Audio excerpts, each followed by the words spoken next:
अडीच वर्षापासून ओबीसी समाजाच्या राजकीय आरक्षणाविषयी ज्या शंका निर्माण झालेल्या होत्या आणि ओबीसी समाजाचं प्रतिनिधित्व राजकीय पडलावरून संपतंय का काय अशा पद्धतीची परिस्थिती निर्माण झालेली होती आणि त्याला गेले अडीच वर्ष मध्ये काही निवडणुकाही होऊन गेल्या की ज्याच्यामध्ये ओबीसी आरक्षणाविना त्या निवडणुका झाल्या.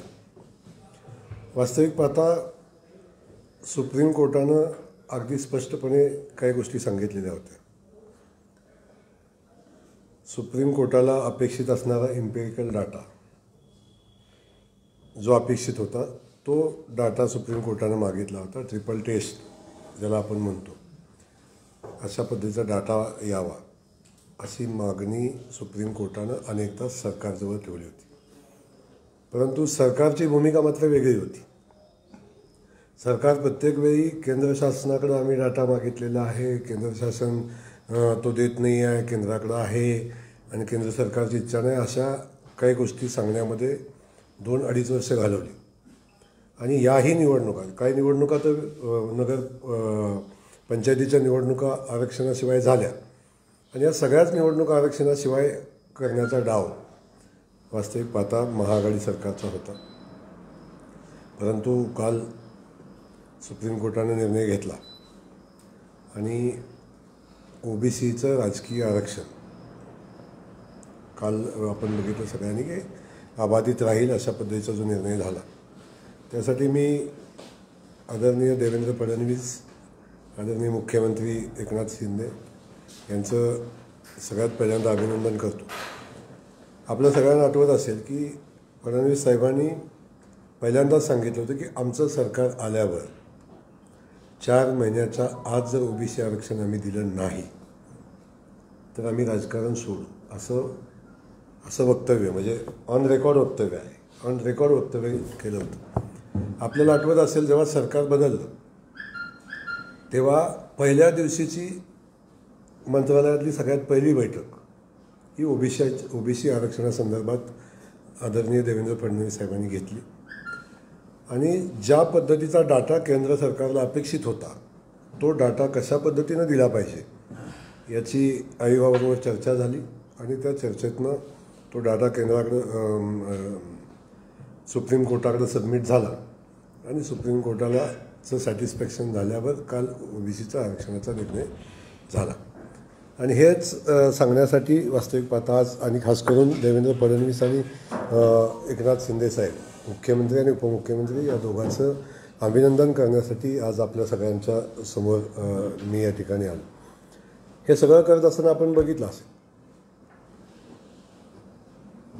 2.5 वर्षामध्ये काही करता आलं नाही. आज खूप मोठ्या मोठ्या भाषेत सगळेच लोक राजकीय पुढारी बोलत होते, मोठ्या घोषणा करत होते. महाआघाडी सरकारमुळं झालं, आघाडी सरकारमुळं झालं, ठाकरे साहेबांचं स्टेटमेंट आलं, भुजबळ साहेबांचं स्टेटमेंट आलं.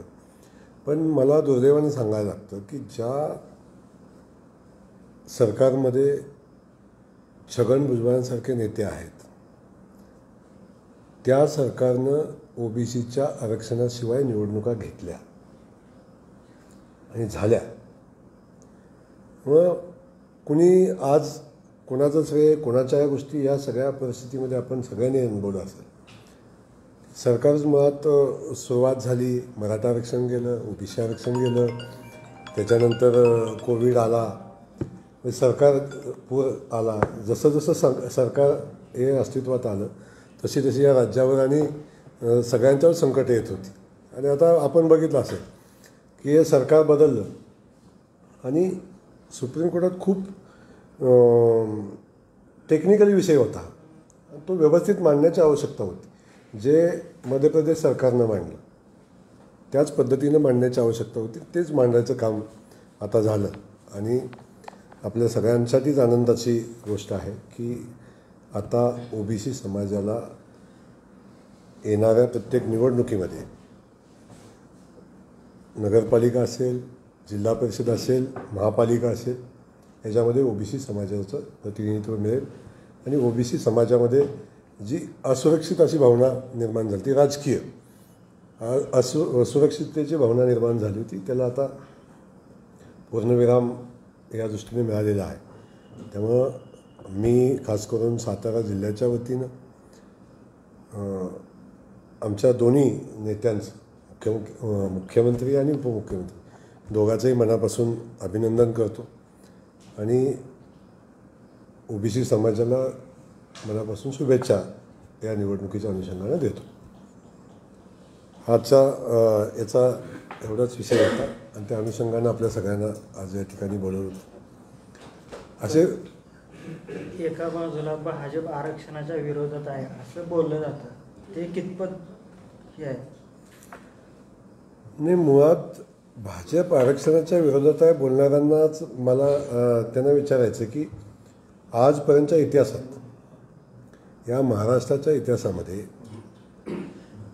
मला वाटते आता सुवर्ण महोत्सव आपण साजरा करतोय, अमृत महोत्सव साजरा करतोय, बरोबर आहे ना. जेवढे मुख्यमंत्री झाले त्यातले बहुतांश मुख्यमंत्री हे मराठा समाजाचे झाले होते, बरोबर ना. पण मराठा समाजाला आरक्षण द्यायला त्याच भाजपचं सरकार यायला लागलं आणि भाजपचं सरकार आल्यावर आदरणीय देवेंद्र फडणवीस साहेबांनी मराठा समाजाला आरक्षण दिलं, बरोबर आहे ना. आणि जोपर्यंत ते महाराष्ट्राचे मुख्यमंत्री होते तोपर्यंत मराठा समाजाचं आरक्षण अबाधित होतं. त्याच्यानंतर काय घडलं हा तुम्ही सगळ्यांनी अनुभवलेला विषय आहे. आज जे लोक सांगतात ते स्वतः मुख्यमंत्री होते ना, स्वतः त्यांचंही राज्य होतं ना, आता 2.5 वर्ष झालं त्यांचंही राज्य आहे ना. त्यामुळे भाजप आरक्षणाच्या विरोधात आहे हा मुद्दा मुळात कुठंच संकेतात बसणारा नाही. आपली भारतीय जनता पक्षाची भूमिका ठाम आहे की सर्व समाजांना सोबत घेऊन सर्व समाजांना त्यांचे हक्क मिळाले पाहिजेत, ही भूमिका भारतीय जनता पक्षाची आहे. आपण बघितलं असेल आरक्षण नोकऱ्यातलं आपल्या SC STच्या आरक्षणाचा एक मोठा विषय निर्माण झाला. त्याही संदर्भात काय भूमिका घेणं अपेक्षित आहे, त्याही भूमिका घ्यायला लागते आणि भविष्यात त्याही लोकांना म्हणजे आपल्याला सुरक्षित करायला लागेल. त्यामुळे या सगळ्या परिस्थितीमध्ये भारतीय जनता पक्षाची भूमिका स्पष्ट आहे आणि आम्ही ठरवलं होतं किंवा आमची भूमिका क्लिअर होती भारतीय जनता पक्षाची की जोपर्यंत OBC समाजाचं राजकीय आरक्षण सुप्रीम कोर्टातनं मान्यता येत नाही तोपर्यंत कुठल्याही निवडणुका होऊ नये. आणि त्या अनुषंगानं आता आपल्याला सगळ्यांनाच खूप आनंद आपल्या सगळ्यांनाच होते वास्तविक की आता OBC समाज राजकीय आरक्षणाच्या बाबतीत सुरक्षित आहे. भाऊ, सगळ्यात महत्त्वाचं म्हणजे तुम्ही म्हणला की महाविकास आघाडीचं सरकार असताना योग्य पद्धतीनं डाटा कोर्टामध्ये सादर झाला नाही, त्यामुळं खूप अडचणी आल्या आरक्षण मिळताना. मात्र देवेंद्र फडणवीस म्हणजे भाजपचं आणि शिंदे गटाचं सरकार आल्यानंतर हा योग्य पद्धतीनं डाटा केंद्रानं कसा सादर केला, म्हणजे काय? नाही, मुळात आघाडी सरकारला जर आरक्षण द्यायचं असतं तर डाटा कसा केंद्राला सुप्रीम कोर्टानं कसा डाटा मागितलेला आहे हे त्यांना माहिती होतं ना. पण ज्यांना आरक्षणच द्यायचं नव्हतं तेव्हा तो डाटा कशा पद्धतीनं ज्या फॉर्मॅटमध्ये त्यांना डाटा पाहिजे होता, जो डाटा त्यांना अपेक्षित होता तो डाटा द्यायला पाहिजे होता ना. तो दिला असता तर ही वेळ आलीच नसती ना. त्यामुळं ज्या पद्धतीचा डाटा मध्य प्रदेशच्या धर्तीवर जो डाटा देणं अपेक्षित आहे, पहिल्या दिवशी ज्या दिवशी सरकार स्थापन झालं त्या दिवशी सगळ्यात पहिली बैठक कुठली झाली असेल तर ती OBC समाजाच्या राजकीय आरक्षणासंदर्भात ते आयोग होतं, आयोगासोबत बैठक झाली. त्यानंतर दिल्लीमध्ये सॉलिसिटर जनरल तुषार मेहता आणि सरकारी वकील यांच्यासोबत चर्चा झाली आणि मध्य प्रदेशमध्ये नेमकं काय केलं आहे याची माहिती घेतली आणि त्या अनुषंगानं सुप्रीम कोर्टामध्ये आपण कशा पद्धतीनं आपली बाजू मांडली पाहिजे शासनाच्या वतीनं हे फायनल झालं आणि मग ज्या पद्धतीनं पाहिजे त्या पद्धतीनं डाटा द्यायचं काम झालं. महाविकास आघाडीचं सरकार असताना देवेंद्र फडणवीसांनी जर गाईड केलं असतं की कसा डाटा सादर करा, ते गाईड केलं असतं. ज्या निवडणुका झाल्या ज्यामध्ये आता अन्याय झाला OBC समाजातल्या काही उमेदवारांवर, तो झाला नसता ना. देवेंद्र फडणवीस साहेबांनी 100% सरकारला गाईड केलं होतं. प्रत्येक वेळी सरकारनं काय भूमिका घ्यावी याची प्रत्येक मिटिंगमध्ये फडणवीस साहेबांनी ती भूमिका मांडलेली होती आणि फडणवीस साहेबांची भूमिका त्याच वेळी स्वीकारली असती तर ज्या निवडणुका ओबीसी आरक्षणाशिवाय झाल्या त्याही निवडणुका ओबीसी आरक्षणासहितच झाल्या असत्या. त्यामुळे ओबीसी त्यांनी फडणवीस साहेबांचं ऐकलं नाही म्हणून तर हे सगळे प्रॉब्लेम तयार झालेले आहेत. भाऊ, एखादं आरक्षण गेलं की कोर्टामुळे गेलं आणि आलं की पक्षामुळे आलं की तडजोडीची भूमिका आहे का दुटप्पीपणा आहे नक्की काय? कोर्टामुळे गेलं असं कधीच म्हटलं नव्हतं कोणी. आपण भारतीय जनता पक्षानं कोर्टामुळे गेलं म्हणून कधी म्हटलं नव्हतं. तुम्ही माहिती घेतली तर कोर्टानं अनेकदा सरकारला काय माहिती मागितलेली होती. ती माहिती जर त्याच वेळी सरकारनं दिली असती तर ही वेळ आली नसती. पण सरकार स्थिर नव्हतं त्यामुळे ही परिस्थिती निर्माण झाली. आपण कोर्टानं जे मतं नोंदवलेली आहेत, जेव्हा आरक्षण ओबीसीचं राजकीय आरक्षण जेव्हा काढलं तेव्हा कोर्टानं मत नोंदवलं आहे की राज्य सरकार गंभीर नाही. हे मत नोंदवलं हे काय रेकॉर्डवरचं आहे, मी सांगतो म्हणून नाही ना, रेकॉर्डवरचं मत आहे. त्याच वेळी जर त्यांनी तेवढ्या गंभीरपणे ते गोष्टी घेतली असती मला वाटतं त्याच वेळी काही गोष्टी झाल्या नसत्या. तेव्हा विरोधकांनी सक्षम भूमिका घेतली असेल कदाचित सरकारला नमावं लागलं असतं. बिलकुल विरोधकांनी सक्षम पहिल्या दिवसापासून ओबीसी आरक्षणासाठी लढाई केलेला आहे. विरोधकांनी सक्षम भूमिका घेतली आणि विरोधकांनी सक्षम भूमिका घेतली याच्यापेक्षा जो सरकारमध्ये बसतो त्याची मला वाटते सगळ्यात मोठी जबाबदारी असते. आणि सरकार व्यवस्थित चालत नसेल तर त्याला जाग्यावर आणायचं काम विरोधक करतात. मला वाटतं आता आणलेलं आहे जाग्यावर होते. भाऊ, राज्यामध्ये ओबीसी आरक्षणाचा वाद पेटलेला आहे, श्रेयवाद. त्याच्यामध्ये आता हसन मुश्रीफ आहेत, त्यांनी सुद्धा केलं की ओबीसी आरक्षण आमच्यामुळेच असं त्यांनी दावा केला. मग मला एक समजत नाही आहे 2.5 वर्ष का नाही आलं तुमच्यामुळं. तर तुमच्यामुळं गेलं, ओबीसी गेलं, मराठा गेलं, SC STचं नोकऱ्यातलं आरक्षण गेलं. ही सगळी आरक्षणं तुमच्यामुळेच गेली ना तुमचं सरकार आल्यावर. त्यांचं म्हणणं आहे केंद्र सरकार सहकार्य करत नव्हतं. आता केंद्र सरकारनं काय जमा केलं तिथं? काही नाही. जे काय केलं ते राज्य सरकारनंच केले. मग हाच डाटा जर 1 वर्षापूर्वी दिला असता तर ही वेळ झाली नसती ना. केंद्राचं नाव घेऊन तुम्ही 2.5 वर्ष काढली. मग आता केंद्रानं काय न देता काय झालं आरक्षण? केंद्रानं जो डाटा केंद्राकडून डाटा जो द्यायचा होता तो डाटा केंद्राकडून घ्यायचाच नव्हता. तो डाटा महाराष्ट्र सरकारनं द्यायचा होता. प्रत्येक राज्यामध्ये ओबीसीची संख्या वेगळी आहे, इथली परिस्थिती वेगळी आहे आणि त्या परिस्थितीत आपापली संख्या तिथं मांडायची होती. ट्रिपल टेस्टचा विषय होता. तो किती दिवस फडणवीस साहेब पहिल्यापासून ट्रिपल टेस्ट विषय किती पहिल्यापासून सांगत होते. आता ट्रिपल टेस्ट म्हणजे मुख्यमंत्र्यांना कळालं तर पाहिजे पहिल्या. पण महाविकास आघाडी सरकारनं दरम्यानच्या काळात एक सरकार पडण्यापूर्वी महिनाभरापूर्वी राज्यातल्या सगळ्या ग्रामपंचायतीच्या ग्रामसेवकांना आदेश दिले होते की तुमच्या हद्दीतले यापूर्वीच्या आतापर्यंतचे सरपंच आणि ग्रामपंचायत सदस्य सगळ्यांची जात निहाय आकडेवारी म्हणजे कदाचित ते काम करत होतंच.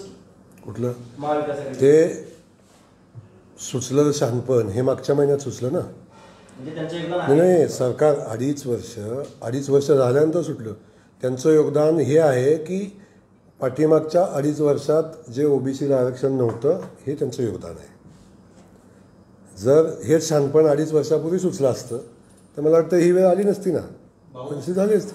2.5 वर्षापासून शिवसेनेचाच मुख्यमंत्री होता, आता सुद्धा शिवसेनेचाच मुख्यमंत्री आहे. त्यावेळी एनसीपी आणि काँग्रेस सोबत होतं म्हणून हे प्रश्न सुटला नाही. बीजेपी सोबत आता शिवसेनेसोबत ओबीसीनं आरक्षण मिळावं कदाचित आघाडीतल्या घटक पक्षांची महाआघाडीतल्या घटक पक्षांची इच्छा नव्हती. तुम्हालाही माहिती आहे. आता मी सांगायची आवश्यकता नाही, आपण सगळेच माहिती. राष्ट्रवादी तर त्यात सगळ्यात मोठा विषय आहे. राष्ट्रवादीला द्यायचं नव्हतं आणि काँग्रेसलाही द्यायचंच नसेल आणि द्यायचं असतं तर मग का नाही दिलं हा विषय आहे ना.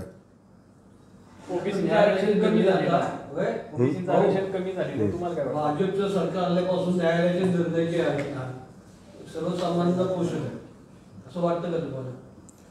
नाही, बिलकुल भाजपचं सरकार आलं म्हणूनच नाही. कोर्टाचे निर्णय हे कायम सर्वसामान्य माणसाला समोर धरूनच घेतले जातात. त्यामुळं कोर्टाचे निर्णय येत असताना सर्वसामान्याच्या हितासाठीच कोर्ट काम करतं आणि त्यामुळं फक्त कोर्टात बाजू मांडत असताना ज्याची जबाबदारी सर्वसामान्य माणसाची बाजू मांडायची आहे त्यांनी ती बाजू मांडली पाहिजे. ती बाजू सक्षमपणे मांडणारा सरकार किंवा मांडणारी तिथली संस्था असली पाहिजे. आणि ज्या दिवशी ती बाजू सक्षमपणे मांडणारी संस्था किंवा सरकार सत्तेत येतं तेव्हा आपण बघितलं की आरक्षण मिळतं. भाऊ सामान्य माणसाला एक मिनिट सामान्य माणसाला बिल मिळत नाही त्याच्या पाठीमागे काय असतं बाजू मांडली नाही असं वाटतं काय मिळत नाही? सामान्य माणसाला कोर्टात बेल मिळत नाही तर तिला कोण बाजू मांडण्याची सामान्य कोण आहे सांगा ना. मीच आहे सामान्य, मलाच मिळालं नाही अजून. ओबीसी आरक्षण कमी झालं होते त्यांनी. हा? तुमच्यावरून सुधारणा दिल्या आहेत. मी सामान्य असल्यामुळेच त्यांनी सांगितलं की सामान्य माणसाला बेल मिळत नाही. आरक्षण कमी झालं मंत्रिपदासाठी कमी झाली जबाबदारी कोणाची? आरक्षण कमी झालं ही जबाबदारी कोणाची? नाही, आरक्षण आता मुळात गेलेलं आरक्षण आलेलं आहे. याच्यामध्ये आरक्षण काही ठिकाणचं कमी झालं आहे जिथं ओबीसींची संख्या कमी होती. ज्या ज्या जिल्ह्यामध्ये जशी संख्या आहे त्या त्या हिशोबानं झालेलं आहे. सातारा जिल्ह्याचं काही मला वाटतं 0.3% काहीतरी कमी झालेलं आहे. 27ला 0.3% कमी झालं. सातारा जिल्ह्यातलं काही कमी झालेलं नाही. कोल्हापूरचं कमी झालेलं नाही. सांगलीचं कमी झालेलं नाही. ज्या ज्या जिल्ह्यात ओबीसींची संख्या कमी आहे त्या त्या ठिकाणी काही ठिकाणी कमी झालेलं आहे. त्याची जबाबदारी आरक्षण दिलं आपली एकदा तातडीने निर्णय घेतला तत्परतेने घेतला तुम्ही अमेंडमेंट करता तसं सगळ्यांनीच करायला हवं. पण मग मराठा मोर्चाला आरक्षण द्यायचे वेळी एवढे मोर्चे आणि एवढ्या लोकांना बळी का द्यायला तेव्हाही भाजपचं सरकार होतं. कधी हे भाजपचं सरकार 50 वर्षात फक्त 5 वर्ष होतं, बरोबर आहे ना. ते ठीक आहे. त्याच्या अगोदर स्वतःला मराठा म्हणून घेणारे नेते पण मुख्यमंत्री होते. त्यामुळे भाजपला दोष देण्यात काय पॉईंट आहे. भाजपनं किमान त्यांच्या कालखंडात दिलं आणि जेवढे दिवस दिलं तेवढे दिवस टिकवलं ना. आणि त्यातून काही लोकांना नोकऱ्या पण लागल्या. तुम्ही मराठा तुम्हाला माहिती असेल, काही लोकांना नोकऱ्या पण लागल्या आणि त्या नोकऱ्या प्रोटेक्ट पण केल्या. त्यामुळं असं एक सरकार अस्तित्वात आलं की ते आपलं आरक्षण डिपेंड करू शकलं नाही, ते वाचवू शकलं नाही. त्यामुळं तो दोष आता कोणाला देण्यापेक्षा ह्या व्यवस्थेला तो दोष आहे. त्यामुळे मराठा समाजाला त्यांच्या हक्काचं आरक्षण मिळालंच पाहिजे ही भूमिका भारतीय जनता पक्षाची आहे. ते देण्यासाठी जे काय करता येईल ते करायची भूमिका 100% भारतीय जनता पक्षाची राहील. मंत्रिपदासाठी 100 करोडची टोळी सापडली कुठं? आज विषय आहे का? संपर्क केला असताना हा तुम्हालाच कसा काय संपर्क केला? गाडी नंबर 100 असतो. त्याने मला संपर्क केला नाही, माझ्यासारख्या अनेकांना संपर्क केला. पण त्याला पकडून द्यायची धाडस माझं एकट्याचंच झालं, आमच्या एकट्याचंच झालं. कसं काय नाही, भाऊ एक तो वेगळा विषयच प्रश्न आहे. वेगळा आहे. भाऊ महाविकास आघाडी सरकार असताना ज्यावेळी एसटी महामंडळाचा प्रश्न होता त्यावेळी देवेंद्र फडणवीस असतील किंवा पडळकर असतील यांनी वारंवार सांगितले की आमचे सरकार असतील तर आम्ही त्यांना विलिनीकरण केलं असतं. आता भाजपचे सरकार आहे, शिवसेना सरकार आहे, एसटीचं विलिनीकरण होणार का? पहिला विषय आहे की देवेंद्र फडणवीस साहेब एस टीचं विलिनीकरण होईल असं कधीही बोललेले नाहीत. पहिला क्लिअर विषय, एक विषय क्लिअर करा. एस टीचं विलिनीकरण करता येईल असं कधीही फडणवीस साहेब बोललेले नाहीत. परंतु एस टी कर्मचाऱ्यांना न्याय मिळाला पाहिजे ही त्यांची जी भूमिका आहे, त्या भूमिकेमध्ये जी पहिली पगाराची वाढ एस टी कर्मचाऱ्यांना मिळाली ते आदरणीय देवेंद्र फडणवीस साहेबांच्या प्रयत्नातूनच मिळालेली होती. त्याच्यानंतर एस टीचं आंदोलन आहे ते पुढं गेलं आणि त्यातून काय पदरात पडलं तुम्हाला माहिती आहे. पण त्यावेळी शेवटी एक संस्था चालवत असताना, सरकार चालवत असताना जो व्यवस्थेचा प्रमुख असतो त्याच्या काही जबाबदाऱ्या असतात आणि त्या जबाबदाऱ्या ज्या त्यावेळी योग्य रीतीनं पार पाडल्या तर मला वाटतं एवढं आंदोलन चिघळलं नसतं आणि कर्मचाऱ्यांना एवढा त्रास झाला नसता, काही कर्मचाऱ्यांना जीव पण गमवायला लागला नसता आणि एस टीचं एवढं मोठं नुकसान झालं नसतं. पण त्यांनी ते विलिनीकरणावर ठाम होते, मग आता त्यांना ते मिळणार आहे का? तेव्हाही ते ठाम होते आणि तेव्हाही फडणवीस साहेब हेच म्हणजे त्यांना न्याय मिळाला पाहिजे. एवढंच म्हणत असले तरी त्यांची मागणी न्यायाची होती की आमचं विलिनीकरण झालं पाहिजे. आता तो न्याय मिळेल. आता तुम्हाला एक समजत नाही, आंदोलन संपलेलं आहे आणि त्यांना न्याय मिळाला म्हणूनच संपवलेलं दिसतंय ना. त्यांना न्याय मिळाला म्हणूनच आंदोलन मागं घेतलं ना त्यांनी. विलिनीकरण झालंच नाही ना. आता मी काय सांगितलं, कर्मचाऱ्यांचं आंदोलन मागं घेताना फडणवीस साहेब मुख्यमंत्री नव्हते, तर त्यांचं समाधान झालं म्हणून आंदोलन मागे घेतलं ना. हो, मंत्रिमंडळाचा विस्तार झाला आमचा. आता मी काय पक्षश्रेष्ठी नाही आहे, त्यामुळे तो काय माझ्या अखत्यारीतला विषय नाही आहे. 100 कोटी मागितलेले आहे, त्याचं काय? आता त्यांना दिलेलं नाही, त्यामुळे तुमच्याकडे पाठवून देऊ. माझा प्रश्न असा आहे, पैसे मागायला उभे राहतील आणि खुलाशाला सर्किट असा माझा प्रश्न आहे. मी खुलासा आलोच नाही इथं, माझा विषयच वेगळा आहे. पण जिल्ह्यातल्या बाकीच्या मंत्र्यांना किंवा नेत्यांना नाही फोन आला, 100 कोटी तुमच्याकडे असतील असं त्यांना अपेक्षा होती म्हणजे. माझ्याकडं पैसे मागितलेले नव्हते, राहुल कुल यांच्याकडे मागितलेले होते आणि ते मागत असताना मी आणि राहुल कुल सोबतच होतो. ते त्यांना फोन करता करता एक फोन मला पण आला होता की तुम्हाला मंत्री व्हायचं आहे का आणि तुम्हाला आम्ही मदत करू शकतो. पण मी त्यांना सांगितलं मला मंत्री व्हायचं नसल्यामुळं आपण दुसरा माणूस बघा. एवढी माझी चर्चा झालेली होती. तुम्हाला व्हायचं नंबर देऊ का रियाजचा? आहे नंबर त्याचा कॉल रेकॉर्डिंग काय आहे का म्हणजे आहे. राहुल आहे माझ्याकडे. खटाव म्हणून कॉरिडॉर संदर्भात तुमची काय कोणाची बैठक नंतर झाली काय झाली का मुख्यमंत्री? पहिला एक विषय हा विषय पहिला विषय वेगळा आहे. माझं म्हणणं आहे की ओबीसी आरक्षणाबद्दल सरकारचं आणि मुख्यमंत्र्यांचं अभिनंदन हा एक आजच्या पत्रकार बैठकीचा मुख्य विषय आहे. दुसरा विषय असा आहे की मान तालुक्यातल्या मसवड धुळदेव MIDC संदर्भातलीचा एक महत्त्वाचा विषय आहे. त्याच्यावर गेल्या काही दिवसापासून चर्चा होते की मुख्यमंत्री महोदयांनी या संदर्भात काही मीटिंग झाली आणि मीटिंग झाल्यानंतर मसवडची MIDC कोरेगावला स्थलांतरित झाली अशा काही बातम्या समोर आल्या. चर्चा झाली का तर हे खरं आहे, चर्चा झाली, पण असा कुठलाही निर्णय झालेला नाही. कोरेगावला स्थलांतरित करता येईल का या संदर्भात चर्चा झालेली आहे. तिथं जमीन उपलब्ध नाही अशी काही चर्चा झालेली आहे. त्यामुळं मी आपल्याला सांगू इच्छितो की मसवडला MIDC व्हावी हा विषय आजचा नाही आहे किंवा ह्या 2 वर्षातला नाही आहे. हा विषय आपण बघितलं जेव्हा मी भारतीय जनता पक्षामध्ये प्रवेश केला तेव्हा 3 अटी होत्या. एक मसवडची MIDC, एक कटापूरची सुधारित प्रशासकीय मान्यता, मुरमुडीला लागणारं शंका घेण्याचं अजिबात कारण नाही. कोरेगावला MIDC झाली पाहिजे का तर झाली पाहिजे, त्याच्याबद्दल कुणाचंही दुमत असायचं कारण नाही. कोरेगावला नव्यानं MIDC मंजूर करावी आणि कोरेगावला द्यावी या मताचा मी आहे. त्याच्यामध्ये माझा कुठलाही अडचणीचा विषय नाही. व्यवस्थित मिळेल. तुम्ही फक्त ज्यांच्यासाठी जमीन खरेदी केली त्यांच्याकडून, आमच्याकडून नाही. त्यामुळं त्याची चिंता करू नका आणि MIDCची चिंता करण्यासाठी तालुक्याचा लोकप्रतिनिधी खंबीर आहे, मजबूत आहे आणि भारतीय जनता पक्ष मजबूत आहे. चिंता करू नका. काल एक तुमचं स्टेटमेंट होतं की उपमुख्यमंत्र्यांचा या निर्णयाला विरोध आहे. तुमची सिलेक्टेड बातमी कळाली, आम्ही सगळ्यांनी छापली. मला एक कळत नाही, या सरकारमध्ये फडणवीस साहेबांना आदेश का देता येत नाही, विरोध का करावा लागतो? आपण कदाचित सरकार स्थापन झाले किती दिवस प्रशांत आपल्याला माहिती असावं. मला वाटतं सरकार किंवा एखादं कुठलीही गोष्ट झाल्यानंतर त्याला किमान स्थिर स्थावर होऊन काम करायची संधी द्यावी आणि मग असले प्रश्न विचारावेत असं माझं मत आहे. मी आपल्याला सांगितलं तेच खरं आहे. फडणवीस साहेबांनी आदेश केले का नाही केले हे कदाचित आपण माहिती घ्यावी आणि मग त्याच्यावर बोलावं. फडणवीस साहेबांनी ही MIDC स्थलांतरित होणार नाही, होणं योग्य नाही, स्पष्ट आदेश केलेले आहेत. भाऊ सोनिया गांधींच्यावरती ईडीची आज चौकशी झाली. अनेक ठिकाणी त्याचे पडसाद म्हटले. आपणही काँग्रेसमध्ये होता, यावर आपलं काय? मग काय अपेक्षित आहे तुम्हाला माझ्याकडून? ईडीची चौकशी अनेक नाही, ईडीची चौकशी तर होणार नाही यार. जर चौकशी हा चौकशीचा भाग आहे. आता माझी चौकशी होते, जे ॲफिडेविट मी केलंच नाही त्या चौकशी होते ना माझी. एवढं काय भ्यायचं त्यात? चौकशीला सामोरं जायचं ना आपण. साताऱ्यात काय कुठं पडसाद?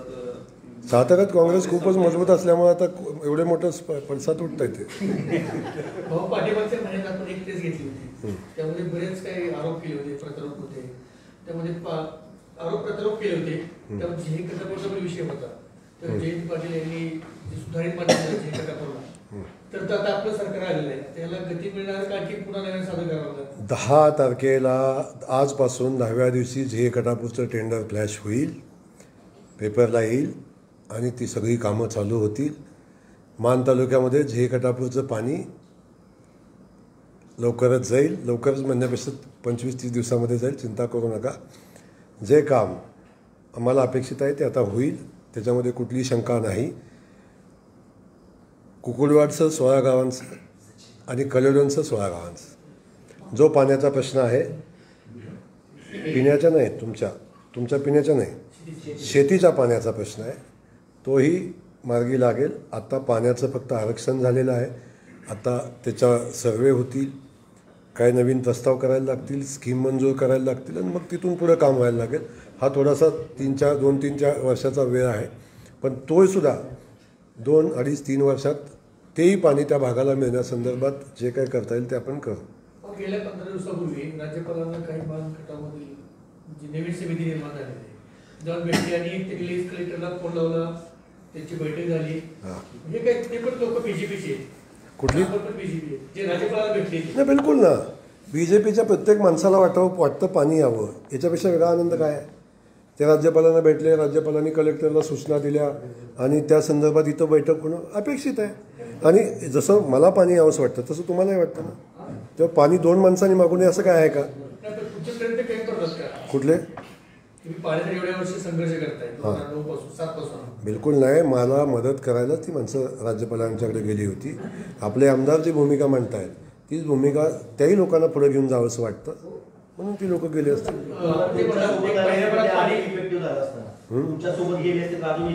कसं काय नाही प्रशांत, तुझे मत वेगळं, माझं मत वेगळं आहे.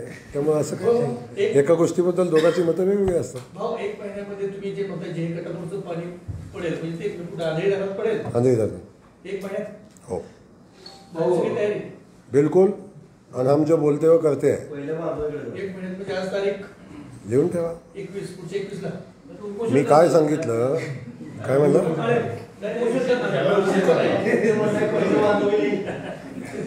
मी आपल्याला काय सांगितलं की हे पाणी 1 महिन्यात आम्ही ठरवलं तर नेऊ शकतो, ठरवलं तर 15 दिवसातही नेऊ शकतो. फक्त कुठल्या दिवशी न्यायचं आहे, चांगल्या मुहूर्तावर न्यायचा प्रयत्न करू.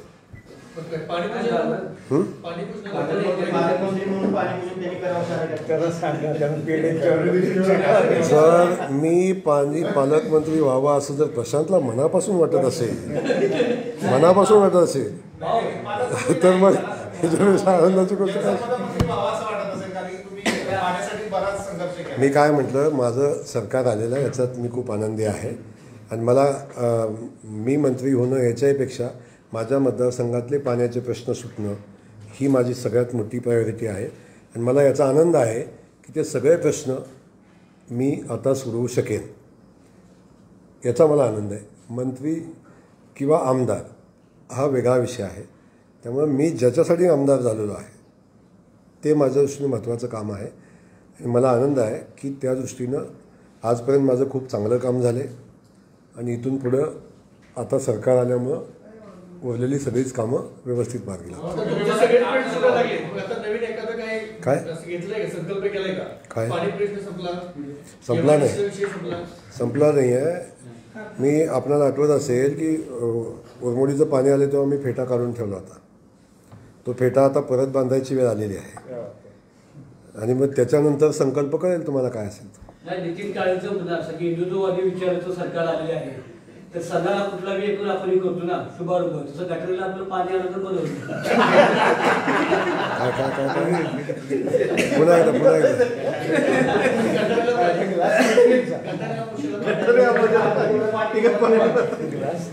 आता बघा कुणाच्या पाण्याच्या कल्पना काय आहेत हे त्याचा विषय आहे. आपण काय बोलत त्याचं पाणी गटरापर्यंतच असेल तर आपण काय बोलतो. आगामी नगरपालिकांच्या निवडणुकांमध्ये कसं काय आपले पाऊल असणार आहे? सातारा नगरपालिकेत चिन्हावर लढणार का? आज आपली प्रेस कशासाठी आहे? मी नगरपालिकेच्या संदर्भात नक्की प्रेस घेईन. फक्त एवढंच सांगतो की सातारा जिल्ह्यातल्या सगळ्या नगरपालिका पक्षाच्या चिन्हावर लढाव्यात अशी पक्षाची भूमिका आहे.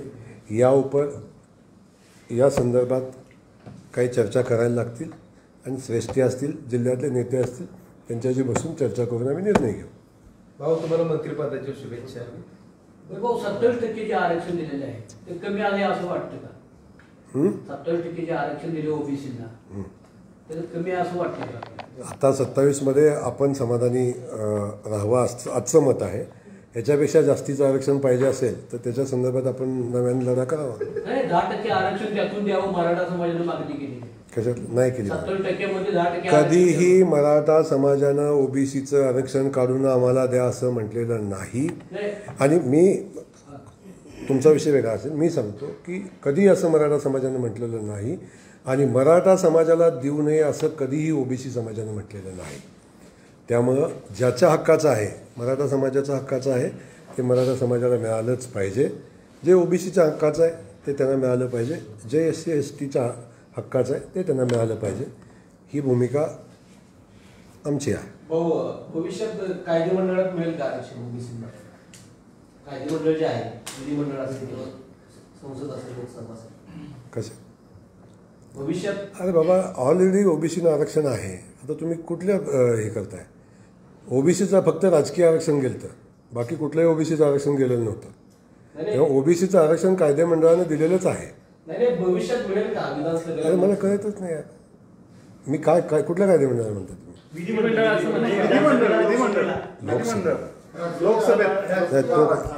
त्याच्यावर मी अजून काही विचार केला नाही, अभ्यास करून सांगतो.